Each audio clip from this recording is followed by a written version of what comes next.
即係好多人嘅關係上面其實都唔係好幸福噶嘛，經歷嘅係生活裏邊，我諗大家都有機會經歷過唔同嘅關係裏邊，有啲係好開心嘅，為類朋友啊、愛情啊、親情都會有個一啲缺失嘅嘢喺入邊嘅。你哋會唔會好似套戲暗中，我覺得佢有一個 message 就係，你哋期唔期待關係裏邊係有一個天堂嘅延續版出現？佢其實一直都好強烈，佢想延伸嘅嘢就係、你哋有冇珍惜而家嘅關係，以至於會唔會有遺憾，令到你期盼個天堂只不過係一個延續版嘅關係？呢個係幾 touch 到我㗎。縱使我睇得唔係好多集，但係佢令到我諗係喎，如果有好多關係你唔着緊唔珍惜，你只期盼天堂再續前緣，其實真係戲就得啖笑可以笑下啫。你現實唔係呢回事嚟嘅喎，咁樣咁佢會令到我有呢個諗法咯。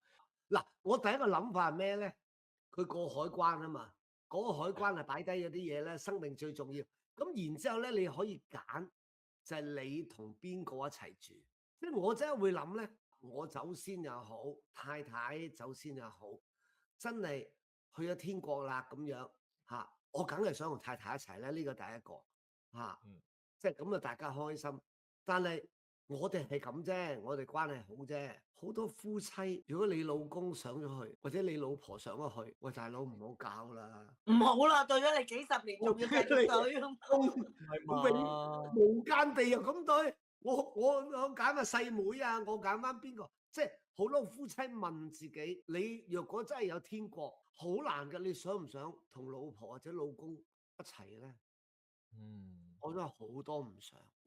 哎呀，佢美化咗嗰段關係嘅啫，即係呢係個戲入邊嗰段夫妻關係，我覺得係太過完美啦，太過你係啊，又咁愛我，我又咁愛你。嗱，我又好嗯。簡單嘅啫。你知唔知？因為我見到佢兩公婆啊嘛，佢阿豆話搞旅行團，佢老婆個樣咧係愁晒，即係又係我做。你喺香港已經做得咁辛苦，諗住過到嚟為阿立唞下，你又話想搞嘢。